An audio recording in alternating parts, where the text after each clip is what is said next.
된다. 요한복음 33번째 말씀을 나누고자 합니다.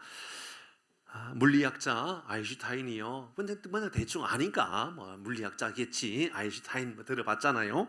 그는 유대인이거든요. 그는 이렇게 말합니다. 나는 유대인이다. 그 말은 달리 말하면 나는 예수를 안 믿는 사람이었다 그 말입니다. 원래 예수를 믿지 않거든요, 유대인들이. 근데 그 하는 말이 나는 유대인이다. 그런데 예수의 빛나는 인격, 그분에 내가 매료될 수밖에 없었다. 왜냐하면 복음서, 요한복음, 마태복음, 마가복음, 누가복음, 요한복음 이 성경의 말씀을 읽는데 예수님을 만날 수 없다라는 게 이해가 안 된다. 그러니까 예수님을 만날 수밖에 없게 되었다. 이렇게 이야기를 했어요. 그는 성경을 읽다가 예수님을 만났다 그 말입니다. 여러분 톨스토이도 들어봤죠? 톨스토이 문헌 가운데 가장 또 유명한 사람, 이제 글 쓰는 사람 가운데 가장 또 유명한 러시아의 문호인 이 톨스토이가 이렇게 말해요. 나는 허무주의자였다. 내 인생을 허무주의했다. 그런데 예수님의 가르치심을 받아들이고 내 인격, 내 삶은 완전히 변화되었다. 저는 오늘 이 시간에 예수님을 받아들이고 예수님을 마음에 새김으로 말미암아 여러분의 삶에도 180도 완전히 바뀌어지는 은혜가 있기를 주의 이름으로 축복합니다. 아멘. 좀 새로워지는 삶을 살았으면 좋겠어요. 반면에요, 또 이런 사람이 있습니다. 한 번쯤은 다 들어본 사람일 텐데요. 예를 들어서 뭐 우리가 알고 있는 도올 김용우 들어봤잖아요, 그죠? 도올 김용우 얼마나 유명해요. 뭐 하버드에서 공부도 하고 또 뭐 대만에서도 공부하고 뭐 한의사 공부도 하고 뭐 얼마나 우리나라에 대단해갖고 막 목소리 희한한 목소리를 내면서 막 떽떽거리면서 강의하고 그런 사람 있잖아요. 뭐 머리 바짝 밀어가지고 그 사람이요 뭐라 그랬냐면. 성경을, 그 사람은 신학과제 했던 사람인데요, 그 사람이 성경을 얼마나 똑똑하고 많이 읽고 성경을 또 설교도 얼마나 잘했는지 몰라요. 그가 하는 말이 예수는 가짜다 이렇게 말해요. 예수는 가짜다. 그럼 그게 도대체 성경이 가짜면, 말씀이 가짜면 그게 왜 기록되어 있느냐, 지금까지 어떻게 전달되어 있느냐. 그건 당시에 마태가 살고 있는 마태 그 마을, 마태 공동체라고 그러거든요. 마태 공동체의 사람들이 꾸며낸 글이다. 꾸며낸 글이다 이렇게 말했다고요. 마가복음은 마가 공동체에서 꾸며낸 글이다. 누가복음은 누가 공동체의 사람들이 꾸며낸 글이다. 그러니까 성경은 다 꾸며낸 글이다 이렇게 말을 해요. 이상하지요. 어떤 이들은 지적인 호기심으로 열심히 공부했지만 하나님을 만나지 못하고 하나님은 가짜다라고, 예수님은 가짜다라고 말하는 사람이 있고, 어떤 사람은 과학을 그렇게 깊이 연구하고 과학자로 살아갔는데 그가 성경을 읽다가 예수님이 나의 구원자구나 그걸 깨닫는 사람도 있고, 글을 쓰다가도 여러 책을 읽다 보니까는 세상에 가장 완벽한 책은 성경구나 이걸 또 깨닫는 사람도 있단 말이지요. 오늘 성경은 예수님이 누군가, 예수님 본인이 우리에게 가르쳐주는 메시지이기 때문에 말씀을 듣다가 여러분의 인격의 변화가 나타날 수도 있고, 야 내가 예수님을 믿어봐야 되겠다, 그냥 나와서 여기 앉아있는 것이 아니라 내가 믿도록 한번 노력해봐야 되겠다라는 결단이 일어날 수도 있는 시간입니다. 오늘 본문의 말씀에 보면 이제 이런 이야기예요. 지난주에 본문의 말씀을 보니까 분명히 예수님의 동생들, 제자들이 예수님 초막절, 오늘날 말하면 추수감사절 혹은 뭐 추석 뭐 이럴 때가 되었어요. 예수님께 동생들이 예수님 기적도 많이 베풀지 않았습니까? 사람도 고쳐주고 뭐 보리떡 5개 물고기 2마리 뭐 수천 명 수만 명 먹이기도 하고, 그러니까 요거 이번에 한 번은 예루살렘에 가서 한번 행하면 엄청나게 많은 사람들이 몰려올 겁니다.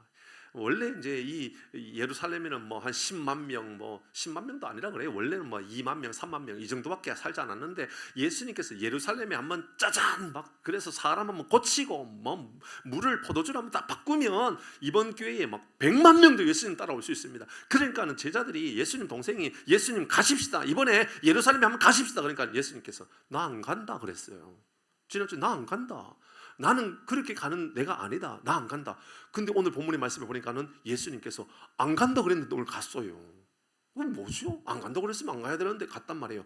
그 말씀이 오늘에 안 간다 그랬는 예수님이 가가지고요 은밀하게 조용하게 말씀을 가르쳐요. 근데 말씀을 듣는 사람이요 기가 막히거든요. 예수님 어디서 배운 것도 아니고 예수님 글을 아는 사람도 아닌 걸로 알고 있는데, 예수님은요 천하의 어떤 지식인보다도 더 하나님 말씀 잘 알고 있는 거예요. 그래서 저 사람은 배운 것도 없는데 어떻게 저렇게 하나님 말씀을 잘하냐. 예수님께서 나는 누군가가 나에게 가르친 것이 아니라 내게 있는 것을 가르치는 것이 아니라 아버지가 내게 있는 것을 내가 전달하는 거다. 하나님께서 내게 주신 것을 가르쳐 주고 있는 거다라는 말씀을 오늘 하고 있어요. 그러면서 이제 제자들에게, 사람들에게 이제 예수님께서 나타나고 있는 장면을 보게 되지요. 오늘 본문의 말씀, 우리 뒤에 있는 중요한 교훈을 나누기 전에 오늘 앞부분에 있는 말씀과 좀 뒷부분에 있는 중요한 말씀을 먼저 좀 우리가 교훈을 찾아야 돼요. 이 말씀이 너무 중요하기 때문에 그래요. 먼저 오늘 10절의 말씀을 같이 한번 읽어보도록 하십시다. 같이 읽어봅니다. 10절입니다. 시작. 그 형제들이 명제에 올라간 후에 자기도 올라가시되 나타나지 않고, 보세요. 예수님이 안 간다고 해놓고는 갔잖아요. 나타나지 않는다고 해놓고는 예루살렘에 와가지고요 은밀히 조용하게 가셨어요. 제가 말씀 묵상하다 이 은밀히 가셨다는 말에 좀 꽂혀버렸어요. 제 마음 안에 막 감동이 되더라고요. 은밀히 가셨구나. 예수님께서 조용하게 올라가셨구나. 여러분, 예수 믿는 사람들, 예수님을 따르는 사람의 특징이 있습니다. 어떤 특징이 있냐면요, 봉사들요 은밀히 합니다. 섬기는 것을요 은밀히 합니다. 기도하는데요 여러분 은밀히 합니다. 아니, 그 말은 합심기도 하십시다 할 때 뭐 큰 소리로 해야 되는데 조용한, 그 말이 아니에요. 예를 들어서 어떤 사람은요 어디 돌아다닐 때마다 아이고 장로님 제가 오늘부터 금식하잖아요, 그렇게 말하지 않는단 말입니다. 내가 금식한다고 자랑하러 다니고, 아이고 목사님, 장로님 제가 이번에 40일 이 작전 기도하고 있잖아요, 제가 일주일 작전 기도하고 있잖아요. 그렇게 알리지 않는단 말이에요. 은밀하게 하나님과 나와의 관계만 알고 하나님 앞에 은밀하게, 주님 제가 기도할게요, 주님 제가 말씀 읽어볼게요, 제가 전도할게요, 제가 이렇게 섬겨볼게요. 그렇게 은밀하게 한다, 그 말입니다. 저는 이 말씀을 묵상하면서 오늘날 이 시대에 PR 시대라고 자기에게 작은 장점이라도 다 홍보하고 알리고 있는 시대에 우리 풍산교회가 참 자랑스럽다라는 생각이 들었어요. 지난 어제 실제로는 목요일, 금요일, 토요일 날 우리 교회가 김장을 했어요. 세상에, 저는 몇 년 전만 해도 우리 교회 김장을 했는 줄 알았어요. 하다못해 제가 오기 전만 해도 김장을 했는데 제가 김장을 다 정리하고 안 하는 줄 알았거든요. 세상 물어봤더니 우리 교회 김장 안 한 지가 20년이 넘었대요. 25년여 만에, 어쩌면 25년 이상 전에 김장하다가 지금 김장을 안 했다 하더라고요. 김장 안 하고 사 먹는 게 싸게 칠 수도 있어요. 그게 훨씬. 그런데 우리 김장했거든요. 제가 그런데 김장하다가 얼마나 큰 은혜를 받았는지 몰라요. 여러분, 어떤 이들은요 김장하는데 조용히 와가지고 봉사하는 거예요. 자기가 와가지고 내가 봉사하고 있다는 것을 떠들지 않아요. 조용히 해요. 특히 이 배추를 갖다 주는 사람, 제가요 이번에 또 새롭게 봤잖아요. 얼마나 감동스러웠는지 몰라요. 목요일 날 그 집사님께서 배추를 뽑아가지고 갖다 준다 그러는데 새벽부터 세상에 비가 오는 거예요. 여러분, 비 올 때 배추 뽑아 보셨어요? 네. 여러분, 비가 안 와도요 뽑는 거 참 귀찮은 일일 수 있고 피곤한 일일 수 있거든요. 근데 비가 와요. 여러분, 비가 오는데 배추를 뽑을 수 있겠어요, 없겠어요? 없죠. 저의 마음 안에는 걱정이 돼가지고, 장로님 우리라도 가가지고 배추를 뽑아갖고 와야 안 되느냐 막 이런 이야기하면서 배추 어떻게 하냐고. 그래서 장로님께서도 전화하셨어요. 집사님께 전화해가지고 아이고 걱정하지 마시라고 뭐 이렇게 하신 것 같아요. 그리고 오후 돼가지고 우리는 또 바빠가지고 또 다른데, 또 다른 지역에 어려운 교회가 있어서 거기 방문하려고 가려고 했는데 보니까 이미 배추 교회 갖다 놓은 거예요. 벌써 뽑아가지고. 그게 뭐예요? 오늘 본문의 말씀처럼 은밀하게 이미 행한 거예요. 은밀하게. 제 마음에 감동이 되더라고요. 두 집사님, 성도님이 같이 뽑아가지고 트럭에다 탁 실어가지고 교회에다가 딱 갖다 놓고 딱 덮어놓고 갔더라고요. 이야, 참 좋다. 근데요, 그것만 은밀히 한 게 아니에요. 여러분, 봉사자도 조용하게 은밀하게 와서 했죠. 배추 뽑는 것도 조용하게 은밀하게 했죠. 더 놀라운 것, 어제 김장하는데요, 어떤 분은 은밀하게 조용하게 삼겹살을 큰 걸 하나 탁 갖다 놓고 사라지고 없던 거예요. 고생한다고 그 삼겹살 수육이라도 해 드시라고 그거 다 갖다 놓고 또 다 드시고 너무너무 좋은 거예요. 다 은밀하게 하는데 이 모습이 야 어떻게 이런 성gin들이 있는가. 이런 목회자로서요 교회가 가장 자랑스러울 때는 바로 이럴 때 같아요. 성도들이 자랑하려고 내가 뭐 했다고, 내 삼겹살 냈다고, 내 배추 냈다고, 뭐 했다라고 하는 것이 아니라 은밀하게 다 하는 모습들이요. 저게 얼마나 감동인지 몰라요. 근데 우리 교회 생각해 보면요, 화장실 청소도요 밤에 늦게 아무도 없을 때 조용하게 은밀하게 청소하고 하는 분이 있다는 거 아세요? 이야 참 기가 막히다. 세상에 이런 교회가 어디 있나. 정말 복이다. 운전도 그래요. 운전도 이런 굳이 뭐 이렇게 해라 저렇게 하지 않아도요 은밀하게 운전을 다 하면서 다 모시다 드리고 집 앞에까지 다 모시다 드리면서 모시러 가고 그게 뭐 저에게는요 너무너무 감동이 되더라는 거예요. 식당 봉사도 마찬가지인 거예요. 식당 봉사하는데 누군가 어떤 누수가 생겨서 못하게 되면요 3, 4, 5 모여가지고요 나도 돕겠다 너도 돕겠다 누구도 돕겠다 했어요. 얼마나 또 맛있게 준비를 잘하는지 몰라요. 오늘 다 은밀하게 하는 모습들이지요. 이런 은밀한 섬김에 대하여 성경이 우리에게 뭐라고 말하는지 볼까요? 마태복음 6장 4절입니다. 같이 읽어봅니다. 시작. 내 구제함을 어떻게 하라? 은밀하게 하라. 내 구제함을 은밀하게 하라. 같이 있습니다. 시작. 은밀한 중에 보시는, 은밀하게 했는데 하나님은 보셨다 안 보셨다? 보셨다. 그래요. 그러면 되는 거예요. 은밀하게 해도 하나님은 보고 계시는 거예요. 헌금을 할 때도 하나님 제가 부끄러워요. 그렇지만 내가 드립니다. 하나님은 보고 계셔요. 걱정 안 하셔도 너무너무 좋은 거예요. 감사할 일인 거예요. 우리 이제 저 광주에 있는 교회, 그 교회 가보고 제 마음 안에 생각드는 게, 야, 제가 이게 40년 전에, 맞죠? 40년에 한 3, 40년, 한 35년, 40년 전에 다녔던 그 시골 교회, 그 교회보다도 더 노후한 교회, 저 경기도 광주가 있더라고요. 그 교회.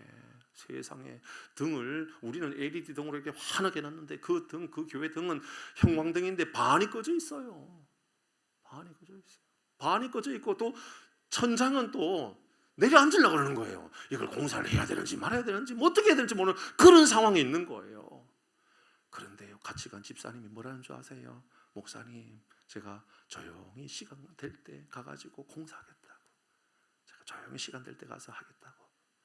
자, 하나님께서 이 말씀 주신 말씀, 너의 은밀한 중에 구제함, 너의 은밀한 중에 하는 그 구제함을 내가 갚아주겠다. 하나님께서 말씀해 주시는 거예요. 이게 얼마나 감사하고 놀라운 일입니까? 한 가지만 더 묵상하도록 하겠습니다. 이 파리가 왜 이렇게 날리는지 모르겠어요. 두 번째 24절 말씀입니다. 같이 읽겠습니다. 24절, 여기 너무 따뜻해서 그런가요? 24절 같이 읽습니다. 시작.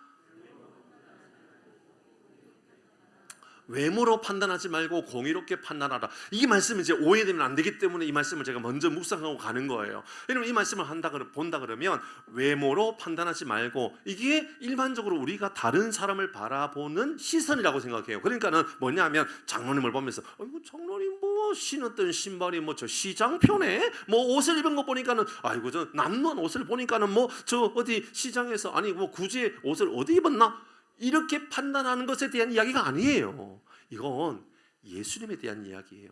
당시에 사람들이 예수님을 어떻게 봤느냐, 외모로 일반적으로 예수님을 다 판단했다 그 말이에요. 근데 예수님을 외모로 판단하지 말고, 겉으로 나타나는 것으로 판단하지 말고 예수님을 볼 때에는 어떻게 봐야 되느냐 하면 공의롭게 판단하라. 그 말은요, 예수님을 객관적으로 예수님을 볼 수 있는 눈을 가져야 된다 그 말이에요.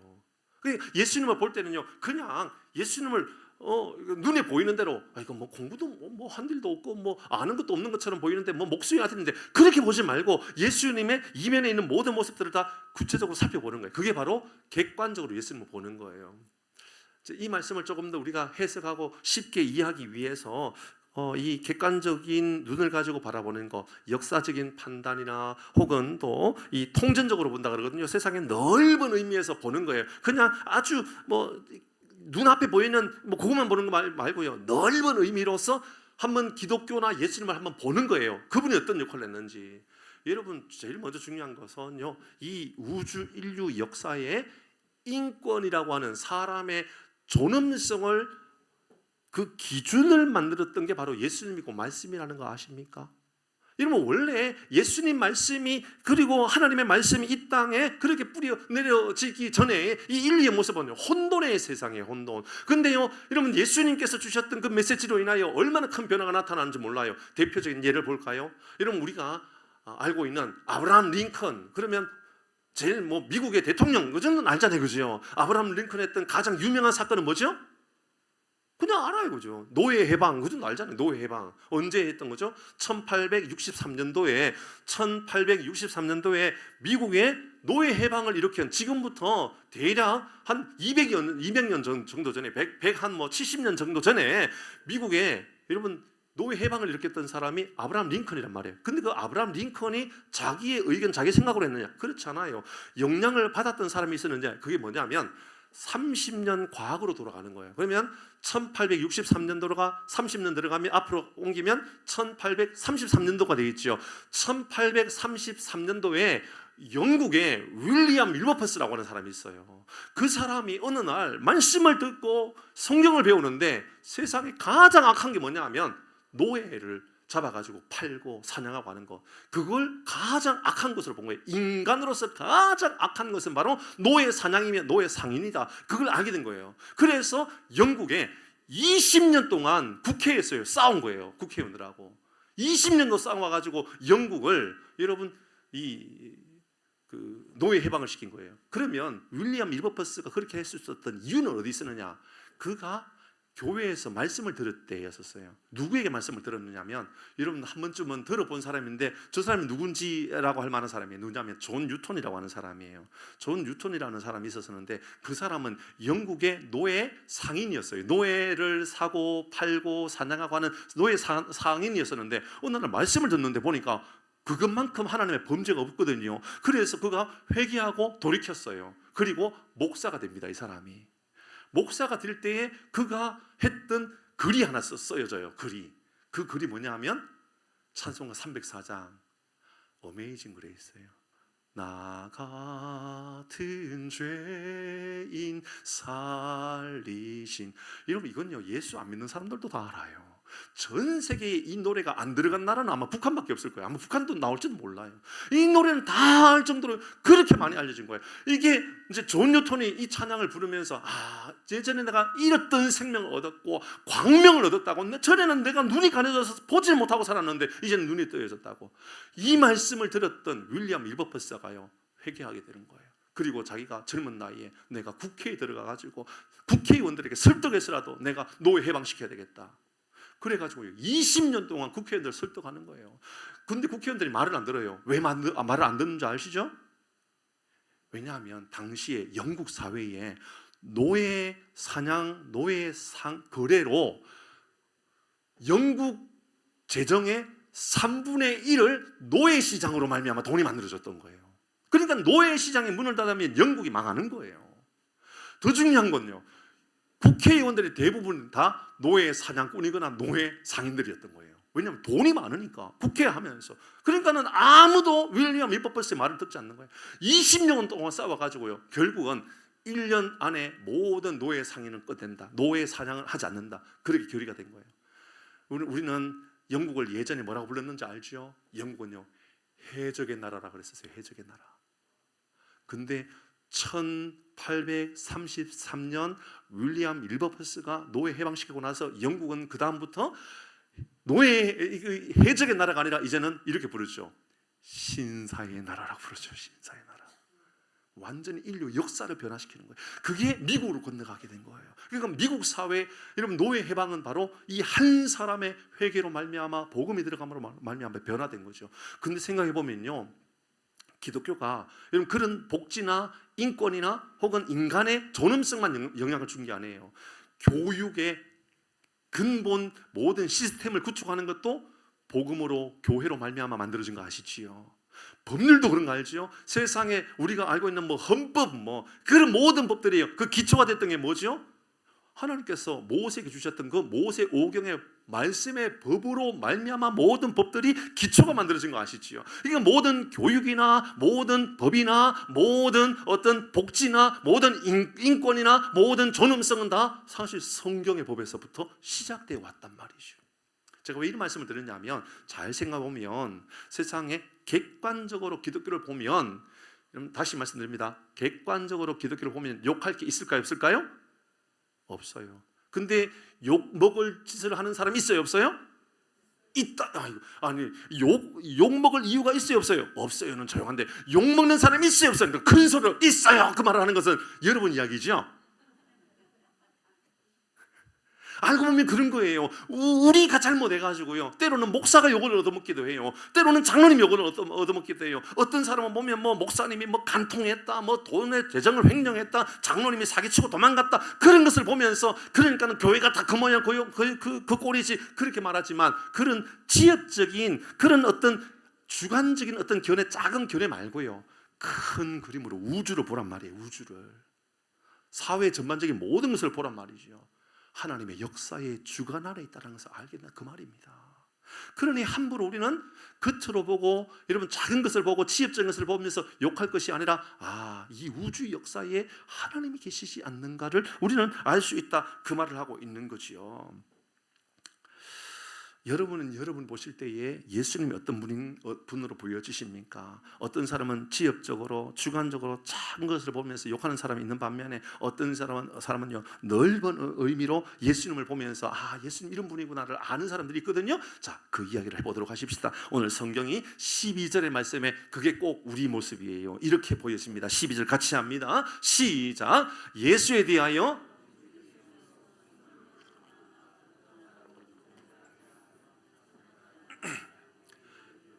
딱 맞잖아요. 보세요. 이게 성경 우리에게 뭐라 그러냐면, 어떤 사람은 예수님에 대해서 좋은 사람이다, 어떤 사람은 아니라 무리를 미혹한다, 어떤 사람은 예수님에 대해서 나쁜 분이다, 나쁜 사람이다, 어떤 사람은 좋은 사람이라고 말합니다.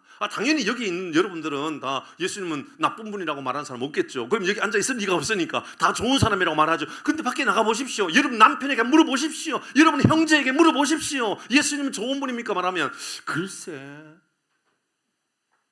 글쎄라고 말하지 않을까요? 왜 그럴까요? 오늘 그 이야기를 먼저 짚어보십시다. 많은 사람들 중에 예수님은 좋은 분이라고 말하는 사람은요, 아마 예수님께서 보리떡 5개 물고기를 2마리를 가지고 수만 명을 먹였을 때에 그 먹었던 것을 경험해 본 사람들일 겁니다.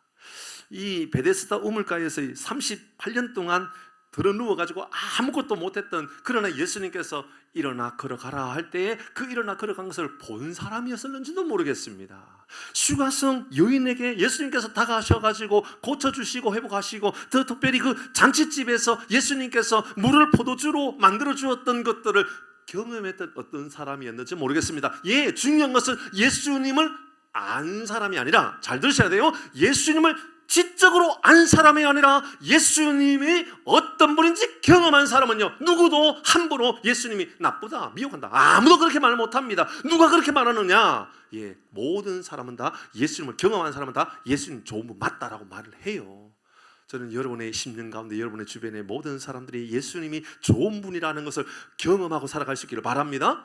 아멘. 문제는 이제, 그러면 무리를 미혹한다라고 말하면서 안 좋은 사람이라고 말하는 그 사람들은 도대체 어떤 사람일까? 유대인들이지요. 유대인들이고 바리새인들이고 사두개인들이고 그런 사람들이 다 예수님은 안 좋다고 말해요. 왜 그렇게 말했을까요? 크게 보면 2가지 문제가 나타나요. 첫 번째가 뭐냐 하면 정치적인 견해 때문에 그랬어요. 당시에 예수님은 구원을 위해서 오셨다고요. 인류의 모든 사람들을 구원하기 위해서 오셨어요. 그래서 고쳐주시고 치료하면서도 이 떡을 먹으면 영원히 내가 주는 떡, 그러니까 예수님께서 보리떡 5개는 물고기 2마리를 예수님께서 수만 명을 주셨지만, 그거 먹으면 영원히 배가 부른 건 아니잖아요. 다시 하루가 지나면 다시 배고파지잖아요. 그러니까는 내가 주는 떡은 이 떡이 아니라 나를 먹는 거라고, 내가 너희 안에 삶에 영원히 있어야 된다라고 그렇게 가르쳐 주셨잖아요. 예수님 분명히 그렇게 충분히 우리에게 가르쳐 주셨습니다. 그런데 당시 유대인들은 어떻게 이해하고 있느냐면, 우리에게 필요한 것은 민족의 해방자가 필요한데 그 말이에요. 지금 우리나라 이 대한민국 아니고요. 지금 2000년 전에 유대인들의 사회가 로마의 정권으로 인하여 우리가 어려움을 당하고 있는데 예수님이 오셨으면 진짜 그분이 메시아면 우리를 해방시켜 줘야지. 우리를 저 로마로부터 자유로운 나라로 만들어 줘야지. 왜 그거 안 만들어 주냐? 그러니까는 오해가 생긴 거예요. 다른 거예요. 예수님이 오신 목적과 그들이 원하는 것은 다른 거예요. 첫 번째는 그래서 예수님을 미워한 거예요. 그래서 예수님을 죽여야 되겠다라고 한 거예요. 두 번째예요.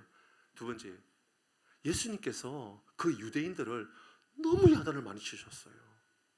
여러분, 야단을 칠 때는 여러분 회개하라는 거거든요. 여러분, 집에서 부모가 자녀에게 야단을 칠 때가 있어요. 그죠? 여러분, 야단을 많이 치보셨어요? 야단을 많이 들어보셨어요? 여러분, 야단을 많이 듣고 사셨어요? 야단을 많이 하고 사셨어요? 야단을 많이 듣고 살면 야단을 많이 하게 돼 있어요. 맞죠? 야단을 많이 들은 사람이 야단을 많이 치게 돼 있어요. 내가 부족해서 그런 거거든요. 내가 칭찬을 많이 듣고 그러면 또 야단하지 않을 수 있죠. 근데 당시 유대인들은 여러분 그들이 잘못된 신앙관을 가지고 있기 때문에 예수님께서 뭐라고 그랬냐면 유대인들을 볼 때마다, 특별히 바리새인이나 사두개인을 볼 때마다 예수님께서 하셨던 말씀은 이 외식하는 자들아, 이 회칠한 무덤 같은 자들아, 이 눈먼 자들아, 이 어리석은 자들아, 계속해서 그런 말씀하시는 거예요. 그러다가 결정적으로 예수님 하셨던 말, 이 말을 듣고요 그들은 막 기겁했던 거죠. 뭐냐면 이 독사의 자식들아, 이 말하는 거예요. 그 말을 예수님께서 유대인들이 한 거예요. 한번 이제 생각해 보십시다. 여기에 우리 장로님들 계시고, 제가 장로님들하고 당회를 하는데, 장로님들 당회하는데, 장로님 발언을 들어보니까 장로님은 독사의 자식 같습니다. 그 당회는 은혜로운 당일까요? 분쟁이 있는 당일까요? 빨리 대답해 보세요. 그 당회 좋은 당일까요? 나쁜 당일까요? 예전에 제가 부산에서 사역을 하는데요, 부목사들이 한 10명 정도 쭉 앉아있는 교회였었어요. 앉아있는데 목사님께서 담임 목사님께서 들어오셨어요. 그때는 뭐 낮에 상사하기 많고 막 피곤해가지고 이제 저녁에 기도회를 좀 짧게 마치고 빨리 좀 갔으면 하는 마음이 다 있었던 거예요. 그래서 부목사님 중에 한 분이, 목사님 낮에 행사도 많고 많이 피곤하니까는 오늘은 기도회를 좀 짧게 하고 가십시다 그랬어요. 그렇게 말할 수 있잖아요, 그죠? 그 목사님께서 그랬어요. 사탄아 물러가라 그랬어요. 그 부목사님한테 사탄아 물러가라 그랬어요. 그 부목사님 듣고 기분이 나쁘죠. 여러분 한번 생각해 보세요. 처음 나온 분들 뭐 이해를 못 하실 수 있지만 여러분 만날 때마다 주일마다 여러분 앉혀놓고 여러분 외식하는 자들이여, 이 사탄의 자식들아, 독사의 자식들아, 회칠한 무덤 같다. 그러면 다음 주에 사람들이 더 많이 몰려올까요? 더 다음에 사람들이 쭉쭉 빠져나갈까요? 어떻게 그렇게 잘하세요? 예수님은 유대인들을 보면서 회개하라고 그렇게 외친 거예요. 독사의 자식들아, 회칠한 무덤. 공통점이 있어요. 뭐냐면 겉과 속이 너무 다르다 그 말이에요. 회칠한 무덤은 뭐냐면, 무덤 보시면 아잖아요. 벌초 해놓고 밖에는 깨끗하고 또 비석도 세워놓고 깨끗하게 잘 만들어져 있잖아요. 근데 무덤 안에는 뭐가 있죠? 그냥 시체예요? 썩은 시체가 있잖아요. 그 안은 썩은 시체, 밖에는 깨끗하게 잘 만들어져 있고. 예수님은 너희 모습이 바로 그렇다. 겉으로는 내가 뭐 바리새인이요, 내가 종교 지도자요, 내가 무슨 장이요, 내가 뭐요 라고 말하는데 그 속은 다 썩어 문드러져 있는 시체 같은 사람들인 거예요. 그러니까 예수님께서 회개하라고 예수님께서 너희들 모습이 꼭 외식하는 자라고, 너희들은 꼭 독사의 자식과 같다라고 그렇게 이야기한 거예요. 그 말을 들었던 유대인들이 화가 난 거예요. 예수님을 못 받아들이겠는 거예요. 예수님을 받아들일 수가 없는 거예요. 그래서 예수님을 밀치는 삶을 살아갔던 거예요. 싫다라는 거예요. 예수님은 회개하라는 건데 그걸 이해를 못한 거예요. 그러면 혹시 여러분은 예수님을 대해서 어떤 마음을 가지고 있는지 생각해 보세요.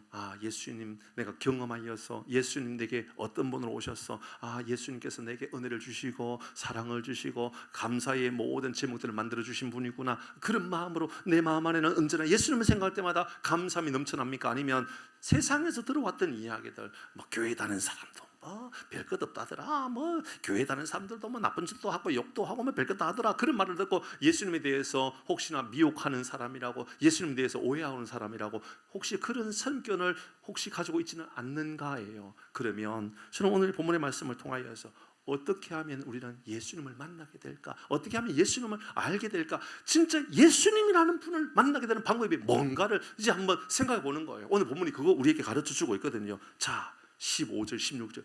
어려워요. 분명히 말씀드렸어요. 어려워요. 그러나 어렵지 않아요. 한번 생각해 보십시다. 15절 같이 읽습니다. 시작.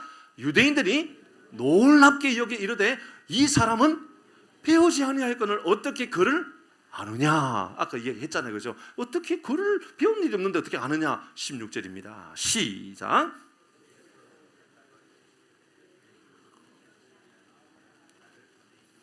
내 교훈은 내 것이 아니고 아버지 하나님께서 나에게 주신 것을 내가 가르쳐주고 있다. 그렇게 말씀하고 있어요.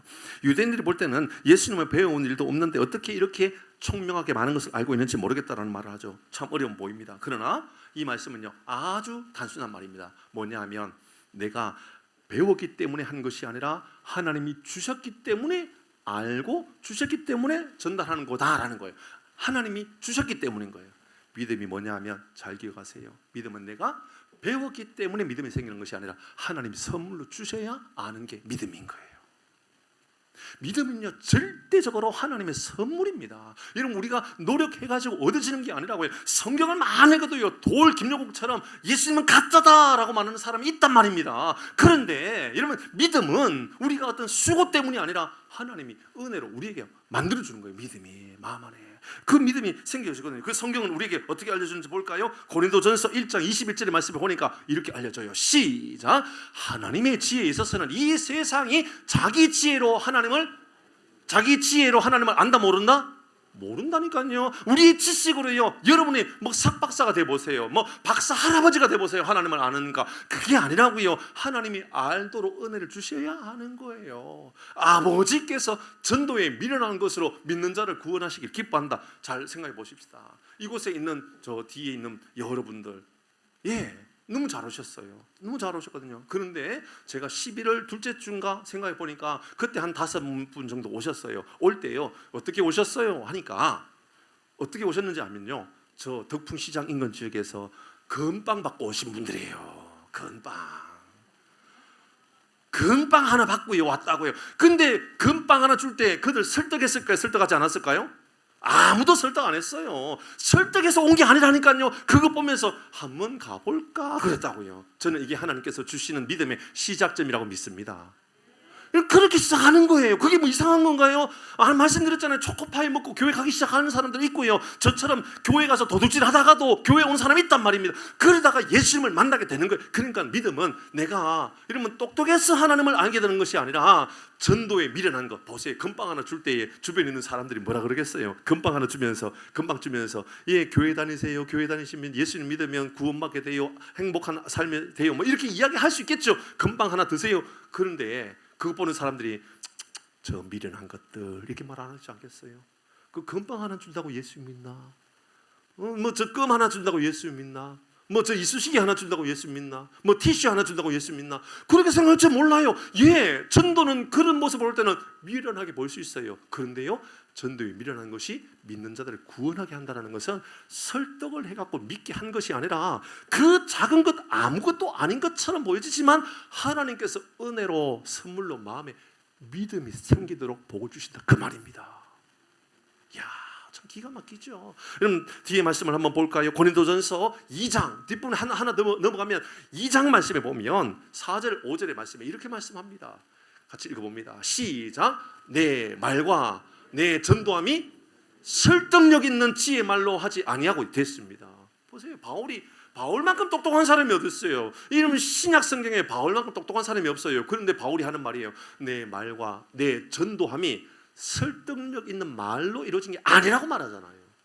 내가 설득해갖고 예수 믿는 게 아니라고요. 이 시간에 이러면 수백만 명이 모여도요 설득해서 예수 믿는 게 아니에요. 하나님이 믿을 수 있는 믿음에 마음을 주시면 교회 한번 가봐야지. 한 번 가고 또 한 번 가고 또 한 번 가고 그러다가 믿음이 생기고 놀라운 인생의 변화가 나타나는 줄 믿습니다.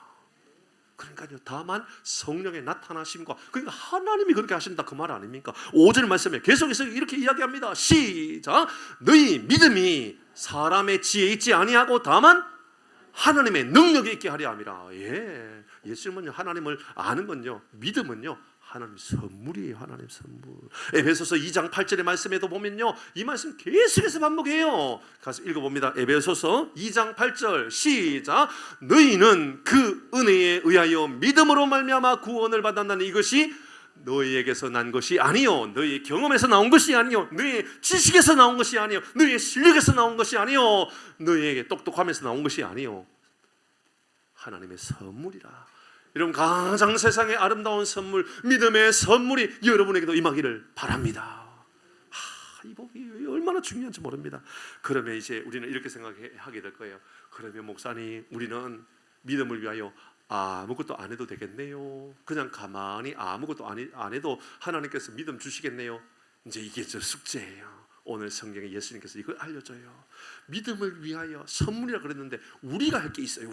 우리가 할 게 딱 하나 있어요. 딱 하나. 그것만 알면 오늘 100점이에요. 너무너무 잘하신 거예요. 자, 한번 보도록 하십시다. 17절 말씀입니다. 같이 읽어봅니다. 17절 시작. 사람이 하나님의 뜻을 행하려 하면 이 교훈이 하나님께로부터 왔는지 내가 스스로 말함인지 하나님께서 주신 것인지 아니면 내가 배워가지고 가르치는 것인지 경험하게 될 것이다, 알게 될 것이다, 이렇게 말씀하셨어요. 그런데 중요한 거예요. 우리가 그러면 믿음을 알려면, 우리가 하나님을 알면 어떻게 하면 됩니까? 자, 잘 보셔야 돼요. 이 말씀은요, 혹시나 형광펜이나 볼펜 있으면 체크해놔야 돼요. 중요하거든요. 보세요. 사람이 하나님의 뜻을 행하면이라고 말합니까? 행하려 하면이라고 말합니까? 여기 달라요. 이게 행하면은 내가 행동한다 그 말이거든요. 행동하는 것이 있고요, 그냥 내가 잘 믿으려고 막 노력하는 게 있고요, 어떤 사람은 행동은 안 했어요 아직. 그러나 행동해야 되겠다고 결단하는 사람이 있다고요. 믿음을 언제 시작하느냐? 잘 들으세요. 행동하기 전에 결단부터 하는 거예요. 내가 한번 그러면 예수님이 주신다고 하는 그 믿음의 선물의 복을 내가 한번 살아볼까라는 마음을 가지는 거예요. 결단하는 거예요. 그러니까는 뜻을 행하려 하면이에요. 말씀대로 살아가려고 한번 결단해 보는 거예요. 그게 믿으려 하면이란 말이에요. 쉽게 설명해 드릴게요. 이곳에 있는 사람들 중에도 그래, 내가 오늘까지지 뭐 이런 사람이 있겠고, 어떤 사람은 여기에 있던 사람이 그래, 내가 믿음으로 한번 살아볼까? 그러니 다음 주에 한 번 더 교회 가봐야 되겠다, 결단할 수 있단 말이에요. 한 번 더 가봐야 되겠다. 그때 역사가 나타난다 그 말입니다. 오늘요, 일부 예배 때 어떠한 연세 드신 분이 저 뒤에 앉아 계시더라고요. 제가 하는 말도 좀 아픈 것 같아요. 처음 보는 것 같아요. 근데요, 제 마음 안에 하나님께서 은혜를 주시겠구나. 가서 물어보니 그 사람이요, 한 번도 평생에, 제가 볼 때는 연세가 한 7, 80은 돼 보이죠. 80이 넘었는데 몸이 암이래요. 암. 이제 집중해서 기도할 거예요. 하나님께서 어떤 은혜를 주실지 몰라요. 근데 그분이요, 성경책을 들고 온 거예요. 그분이 하는 이야기가, 나는 교회를 한 번도 다녀본 일이 없고, 나는 한 번도 신앙이라는 걸 가져보지 않았는데 내가 교회 가봐야 되겠다고 성경책을 직접 사가지고 교회 일부 예배 때 오신 거예요. 보세요. 이게요, 결단인 거예요. 내가 한번 믿어봐야 되겠다. 내가 교회 한번 가봐야 되겠다. 여러분, 그거 어려운가요? 그럼 이렇게 해볼까요? 내가 이제 앞으로 기도해봐야 되겠다. 기도할 때마다 이렇게 하는 거예요. 앞으로 마지막에 이게 제일 중요하니까요, 요거 놓치면 안 돼요. 처음 나오신 분들도요, 예수님의 이름으로 기도합니다, 요 말을 빼면 안 돼요. 내가 예수님의 이름으로 기도합니다라는 마음을 가지고 집에서도 기도하는 거예요. 저 하나님께서 여러분에게 하나님이 살아계심을 경험하게 되는 은혜가 있기를 바랍니다. 그러면요, 기도해야 되겠다. 어떤 분들은 내가 헌금생활 해봐야 되겠다. 내가 주일날은 교회 반드시 가야 되겠다. 내가 다른 것보다도 내가 믿음으로 살려고 한번 결단해봐야 되겠다. 이런 그런 결단인 거예요. 그러니까는 17절에 우리가 믿음은 다 하나님의 선물이에요. 근데 가만히 있지 말고 그 선물을 받기 위한 그릇을 준비하는 거예요. 그 그릇은 어떻게 내가 준비하는 거예요. 내가 그릇까지도 하나님께서 준비해달라고 하면 안 돼요. 내가 그릇을 어떻게 준비하느냐. 어떤 이들은요, 꼭 그릇이 종자 같은 그릇이 있어요. 종자 좀 많은 거예요. 그 어떤 사람은 1년에 교회 한 번, 두 번 가요. 그리고 믿음 달라고, 은혜 달라고 그래요. 그럼 종자만한 삶을 사는 거예요, 그냥. 어떤 사람은요, 뭐 대접 같은 큰 그릇. 어떤 사람은 뭐, 저는 경상도에 그렇게 표현해요. 다라이라 그래요. 다라이, 큰 다라이. 그런 사람이 있어요. 그런 이 믿음을 갖고 있는 사람이 있다고요. 어떤 복이, 큰 복이 우리 가운데 임하겠어요. 여러분의 믿음의 결단해 보는 거예요. 내가 한번 살아봐야 되겠다. 여러분 결단하면, 여러분 이 말씀 그렇게 말씀하고 있어요. 17절에 사람이 하나님의 뜻을 행하려 하면, 결단하면 마지막에 알리라, 경험하게 되리라. 이 알리라가요, 이 헬라에 보면 그노시스예요. 경험을 알게 되는 것은 깨닫게 되는 거예요. 머리로 깨닫게 된다 그 말이 아니에요. 삶으로 알게 된다 그 말이에요. 여러분 믿음으로 결단하는 순간, 여러분 하나님의 기적이 여러분의 삶에 임하기를 주의 이름으로 축복합니다. 오늘 우리에게 주신 말씀을 잘 기억하세요. 믿음은 선물이에요. 그러나 그 선물을 받을 준비는 내가 해야 되는 거예요. 내가 그거를 잘 준비하여서 평생에 여러분의 삶의 가장 중요한 선택, 내가 교회 가기 시작했다, 내가 믿음 생활 시작했다. 그래서 놀라운 복이, 하나님 영혼의 복이, 평생도록 잊지 못할 복이 우리 삶에 임하기를 주의 이름으로 축복합니다. 우리 같이 찬양하도록 하십시다. 이 시간에 찬양하는데요, 오늘 집을 나서기 전